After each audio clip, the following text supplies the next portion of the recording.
बिस्मिल्लाहिर्रहमानिर्रहीम। अस्सलाम वालेकुम नाज़रीन, मैं हूं आपका मेज़बान खालिद जमील और आप देख रहे हैं मेरा यूट्यूब चैनल। नाज़रीन, ईद के रोज़ बड़ी धमाका खेज़ खबरें सामने आई हैं और इमरान खान पे कुछ अरसे से जो मजहबी जमातें थी, बिलखुसूस JUI के मौलाना फजल रहमान यहूदी एजेंट का इल्ज़ाम लगाते थे। और जब से पाकिस्तान और इसराइल के दरमियान एक निजी सतह के ऊपर तजारत शुरू हुई है तो उसका भी इल्ज़ाम जो है वो इमरान खान पर लगाया जाता था कि जो पाकिस्तान का वाहिद यहूदी शहरी हैं, कराची से जिनका तल्लक है, उनको जो इसराइल तक जाने की इजाज़त दी गई वो इमरान खान के दौर में दी गई और इस तरह से उनको यहूदी नवाज कहा जाता था। और दूसरा, इमरान खान के वे इल्ज़ाम PDM की हुकूमत ये लगाती रही जब अपोजिशन में थे, उस वक़्त भी और अभी भी, कि इमरान खान ने कश्मीर का सौदा किया। और बिलखसूस 2019 अगस्त की जो सूरत हाल है उसके तनाज़ुर में उनके ऊपर ये इल्ज़ाम लगाया जाता था कि वो सिर्फ इस्लामाबाद में चंद मिनट की खामोशी इख्तियार करते हैं हफ्ते में एक बार, और फिर बाद में मुकम्मल खामोशी इख्तियार कर ली और उसके ऊपर कोई बात नहीं की जाती थी। ये उनके ऊपर इल्ज़ाम था। लेकिन अभी इमरान खान के मुखालफीन जिनको समझा जाता है, हामिद मीर साहब जियो जंग ग्रुप के साथ वाबस्ता हैं, उन्होंने ये खबर दी और इसकी तस्दीक नसीम ज़ारा ने की और वो भी जर्नलिस्ट हैं, और फिर अमीर अब्बास ने की। और हामिद मीर का ये कहना है कि जनरल बाजवा ने GHQ के उस ऑडिटोरियम में जहाँ पे कोर कमांडर कॉन्फ्रेंस होती है, वहाँ पर 20 से 25 जर्नलिस्टों को बुलाकर एक लेक्चर दिया था पाकिस्तान की कौमी सलामती के हवाले से और उनकी जो बाजवा डॉक्ट्रिन थी उसके हवाले से। उन्होंने वजाहत के साथ बातचीत की थी और उसके अंदर जो कश्मीर के हवाले से जो बातचीत की गई और फिर पाकिस्तान की जो दिफाई सलाहियत है, पाकिस्तान फौज की जो सलाहियतें हैं, उसके ऊपर एक बहुत बड़ा सवालिया निशान हामिद मीर ने लगा दिया है। और अगर उसकी डिटेल के अंदर जाएं तो फिर नसीम ज़ोरा का ये कहना कि जनरल बाजवा का कोर्ट मार्शल होना चाहिए, ये मैं पहले क्लोज डोर मीटिंग्स में कहा करती थी और अब मैं पब्लिकली कह रही हूँ कि जनरल बाजवा का कोर्ट मार्शल होना चाहिए। तो वो जो गुफ्तगू जो हामिद मीर साहब बता रहे हैं उसके मुताबिक जनरल बाजवा ने कश्मीर का सौदा किया। अब ये इमरान खान ने सौदा नहीं किया बल्कि जनरल बाजवा ने कश्मीर का सौदा किया। और ये उस वक़्त की बात है जब पाकिस्तान और इंडिया के जो सिक्योरिटी इस्टेब्लिशमेंट है और इंटेलिजेंस हुकाम है रॉ के और इधर से ISI के, इनके आपस में पस पर्दा जो रवाबित थे, उनके नतीजे में फिर LOC के ऊपर जंगबंदी हुई। जंगबंदी के बाद जो है कि नरेंद्र मोदी जो है भारतीय वज़ीर आज़म, उन्होंने पाकिस्तान का दौरा करना था, लेकिन फॉरेन ऑफिस को इसकी कोई खबर नहीं थी। और जब दफ्तर खारजा में शाह महमूद कुरैशी को इसका पता चला तो वो भागे भागे प्राइम मिनिस्टर इमरान खान उस वक़्त थे, उनके पास आए और उनसे पूछा कि नरेंद्र मोदी के पाकिस्तान आने की खबरें हैं, क्या आपको पता है और इस सिलसिले में कोई आपसे बातचीत हुई है? तो इमरान खान ने इस बात की तस्दीक की कि जनरल बाजवा और जनरल फैज़ हमीद जो उस वक्त DG ISI थे कि ये भारत से राब्ते में है। अजीत देवल का उन्होंने कहा कि वो उससे राब्ते में है और कोई बातचीत चल रही है, लेकिन नरेंद्र मोदी के पाकिस्तान आने की जो है कि उनको कोई इतला नहीं है। ताहम फिर इमरान खान ने जनरल बाजवा को ये हिदायत की कि इस सारे मामले के अंदर फॉरेन ऑफिस को एतमाद में लेकर चला जाए और जो भी चीज़ें वो सारी की सारी फॉरेन ऑफिस का शेयर की जाएं। तब जनरल बाजवा अपने लाओ लश्कर के साथ फॉरेन ऑफिस के और वहाँ पर उन्होंने अब हामिद मीर ये कहते हैं कि उन्होंने वैसा ही लेक्चर दिया जैसा कि GHQ के उस ऑडिटोरियम में जहाँ पर कोर कमांडर कॉन्फ्रेंस होती है, उन्होंने 20 से 25 जर्नलिस्टों को बुला के लेक्चर दिया था। हामिद मीर साहब क्या कहते हैं? वो कहते हैं कि जनरल बाजवा साहब ने ये कहा कि पाकिस्तान के टैंक जो है वो चलने के काबिल नहीं है, ट्रुप्स की मूवमेंट के लिए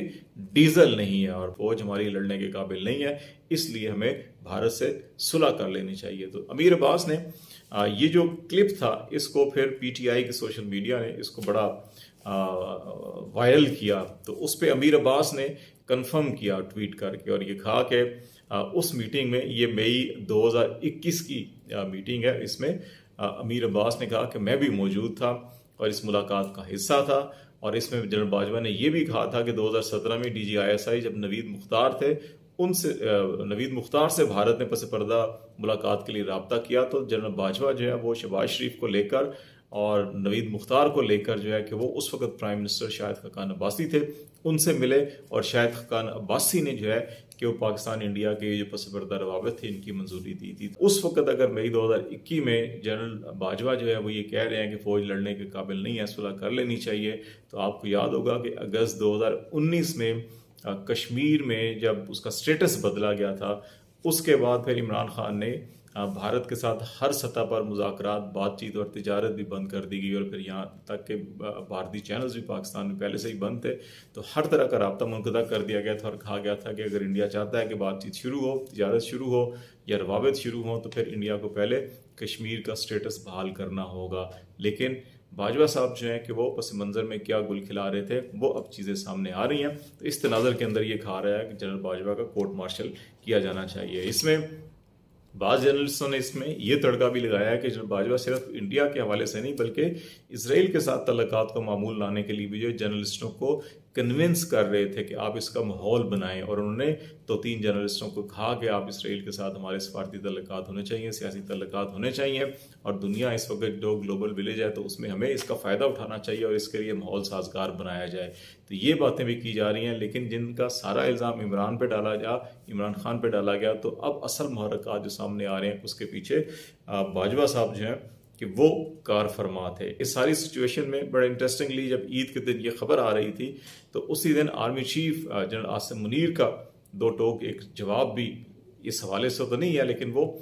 इससे मुंसलिक किया जा सकता है कि army chief general Asim Munir ने बाजोड़ में ईद मनाई और वहाँ पर उन्होंने FC और पाकिस्तान आर्मी के जवानों के साथ जो है कि दिन गुजारा, वहाँ पे ईद की नमाज भी पढ़ी और जवानों के साथ मुलाकात की, उनको खिताब भी किया। और उसके अंदर जो ISPR के मुताबिक जिन्होंने बातचीत की, उन्होंने कहा कि सरहदों की हिफाजत से ज़्यादा मुकद्दस पाक अफवाज के लिए कुछ और काम नहीं है। सरहदों के दिफा के लिए पाक फौज जो है पुरअज़्म है। मुल्क की सालमियत यकीनी बनाने के लिए, किसी भी ख़तरे को नाकाम बनाने के लिए हम हमा वक्त तैयार हैं। तो वो जो एक तासुर इस खबर से ये पैदा हुआ कि ये फ़ौज बिल्कुल लड़ने के काबिल नहीं और हमें दुश्मन से सुलह कर लेनी चाहिए, तो दूसरी तरफ जो है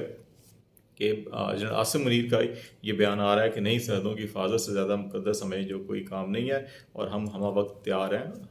अपनी कौमी सलामती को तहफ़्फ़ुज़ बनाने के लिए और किसी भी ख़तरे को नाकाम करने के लिए। अब इस सारी सूरत हाल के अंदर बाज़ लोगों का इस किस्म की भी इतलात आ रही हैं जो रजीम चेंज ऑपरेशन में आखिरी अयाम में इमरान खान के करीब थे जर्नलिस्ट, उनका ये कहना है कि जब भारत ने हमारे बालाकोट पे हमला किया था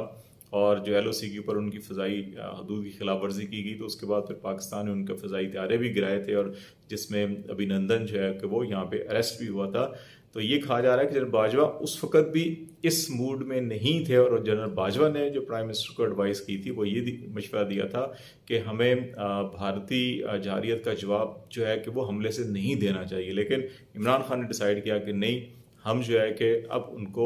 इसका जवाब देंगे और भरपूर जवाब देंगे, और उनकी फिर हुक्म के ऊपर जो है कि पाक फ़ज़ाइया ने ये कार्रवाई की थी। तो ये सारी चीज़ें जो है तारीख़ का हिस्सा हैं और अब खुल के सामने आ रही हैं। और एक चीज़ ये ज़हन में हमें रखनी चाहिए कि ये चैनल 44 के ऊपर हामिद मीर और नसीम ज़ारा की जो गुफ्तगू है और प्रोग्राम है ये नशर हुआ है, और इस चैनल के मालिक कौन है, वो इस्टेब्लिशमेंट से कितने करीब हैं, और इस चैनल पर बैठ कर ये बात करना ऐसे इदारे में कि जो इस्टेब्लिशमेंट के करीब समझा जाता है, वो भी देखना होगा कि क्या इस्टेब्लिशमेंट भी इस हवाले से कुछ जनरल बाजवा के बारे में सोच रही है कि उनके इस किस्म के इकदाम को बेनकाब किया जाए या उनके खिलाफ कार्रवाई की जाए, या पॉलिटिकल लीडरशिप जो है सारी मिलकर इस नुक्ते के ऊपर क्या इत्तफाक राय करेगी कि जनरल बाजवा को इन सारे कामों पे अगर ये चीज़ें सारी ठीक हैं तो किसी ना किसी किनारे पे उनको लगाना चाहिए। तो लेट्स सी, देखते हैं कि पॉलिटिकल लीडरशिप इस हवाले से इलेक्शन पे इत्तेफाक करती है या नहीं करती। क्या जनरल बाजवा के हवाले से कि जिसने हर जो पार्टी है, हर फ्रीक है, वो यही कहता नज़र आ रहा है कि जनरल बाजवा ने डबल गेम, ट्रिपल गेम की है उनके साथ। तो लेट्स सी, देखते हैं कि उनका फ्यूचर क्या होता है और क्या कार्रवाई होती है। आपको आगाह करते रहेंगे। फिलहाल खालिद जमील को इजाज़त दीजिए। अल्लाह हाफिज़।